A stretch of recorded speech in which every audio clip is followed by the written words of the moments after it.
Hey class, hope you're having a nice week so far and can have an exciting weekend. I think I'm coming out with a cold.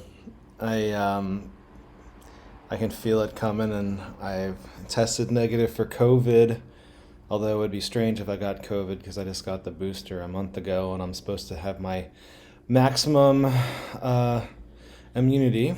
But I mean, there's lots of respiratory diseases. Not all diseases are COVID, and you know, there's other ones around. RSV, for instance, is kind of going around right now. I could have RSV. Well, it's hard to tell the difference between RSV and a cold, to be honest with you. But I'm only saying that I hope everyone stays safe and healthy and continue to, even without the pandemic ideas, wash your hands, that kind of thing. And we are still in a pandemic. At least that's what the entomologists entomologists that I know say.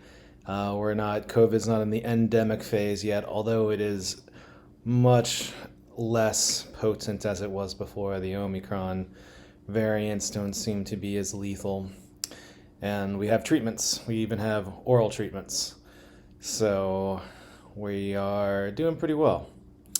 And we have vaccines, so we'll see. But anyways, back to this. This is the article I chose for you guys this week, and some people have noticed that they're mosquito magnets. I'm more attractive than most, I think. I tend to get more bug bites than others, but I'm like my brother-in-law. He usually gets bit up pretty badly, and one of the things he always said is it's my pre-diabetic excuse me, it's my pre-diabetic blood, and it's not the blood. And this is interesting though that we now know, like, well, we're still figuring this out, but this article briefly talks about that it looks like it's carboxylic acids. So if you see here, pentadocanoic acid. So you can hear my cat. There's Kiki. Thanks for coming in the video, Kiki. I'll pick her up. There's Kiki. Want to learn about science, Kiki? Okay, so here's pentadecanoic acid. It's a carboxylic acid, and she's gone. It's a carboxylic acid, so it's this group right here. This corner is a carbon double bond OH, and this is known as a carboxylic acid. And this is just an alkyl group that's just a hydrocarbon, all single bonded. And so it looks like these molecules are the ones that make humans more tasty or appear tastier, and mosquitoes prefer them. So what they did is they took some volunteers and they had them wear nylons on their forearms, and then they took the nylons off, and then they saw where the mosquitoes, where they were preferred, and then kind of see, then the ones that were preferred, they look to see what's in them, and looks like the tastier humans have pentadecanoic and other carboxylic acids. They haven't identified all of them yet, so they're gonna see what they can do and study a little bit more. Maybe it's one, maybe it's a combination of them. They don't know, but they're looking at it. And this is really fascinating. And I like this quote at the end. If a gathering of people is an all-you-can-eat mosquito buffet, make sure there's something more appetizing on the menu. Like saying, if you one of the ways to avoid being bit by mosquitoes is to have someone who's very attractive mosquitoes by you. I think it's kind of funny, but also kind of rude. So, but hey, but this can tell you a couple things, and where the potential for this is with mosquitoes. So, in the history of the human race, not quite half of the population has been killed by mosquitoes. So, I mean, there's a lot of deaths from mosquitoes. I mean, as a vector carrier for disease, mainly malaria. So mosquitoes are very good at spreading diseases, and it's killed tens of billions of humans because of that. So so mosquito repelling is a very, very important topic.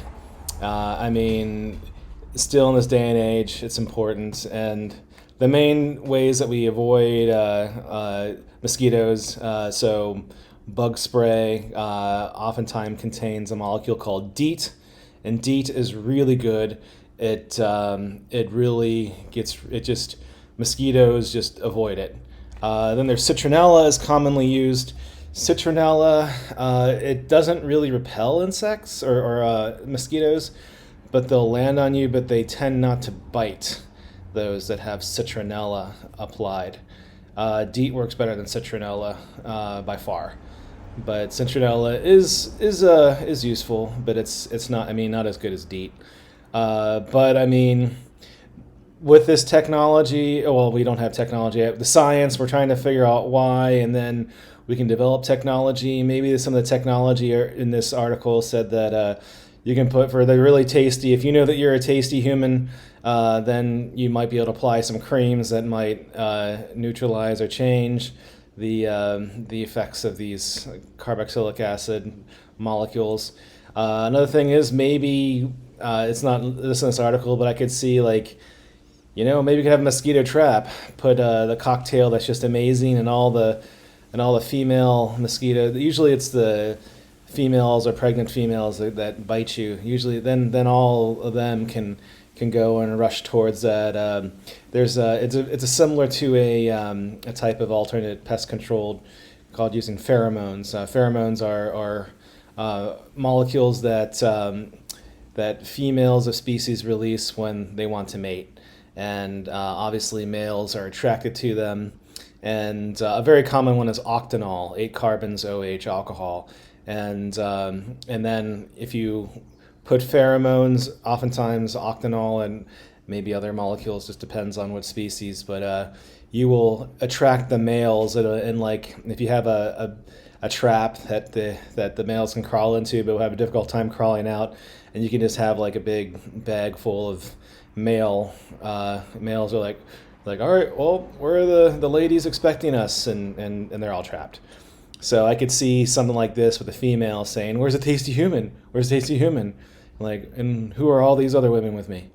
So that could be another use of this technology if it is carried out. So it'd be interesting, but interesting article. So, and always I hope you're well. Although I'm not very sick, I'm just in the beginning part of it. Oh, but I should mention with viruses, I'm trying to really stay away from people because viruses, when you are initially infected, you are extremely contagious. So actually, as the disease goes on, you become less and less contagious. So it's opposite of bacterial infections. You're more contagious later on, not after initial, but you're typically with a virus, your viral load spikes in the beginning, and even when you're asymptomatic. So I'm in the very contagious stage. So I'm staying away from people. But I just in the off chance. Besides that, although I'm pretty sure it's a cold. I mean, I could have COVID. I probably don't though. But and I tested negative. Like I said. But I hope this finds you well physically and mentally. And interestingly enough, we met with the president of ACCJC, that's the accrediting agency for Windward, and one of the things that everyone talked about was mental health and how important mental health is, and how mental health is not doing that great right now. For both faculty and students, so it wasn't just, and staff too. Can't forget our staff, but I mean it's a problem that's very rampant. So I mean, please look after yourselves, look after your loved ones. If you need help, if you need anything, let me know. I'm pretty well connected, and like I said, if I ever ask for help, people will bend over backwards to help me. So if you ask me for help, I will bend over backwards to help you, and I'll do it kind of by going through my network. So, okay, I'll close for now. So aloha, and have fun this weekend if you go out, and I'll correspond with you then, I guess, on Monday. Goodbye.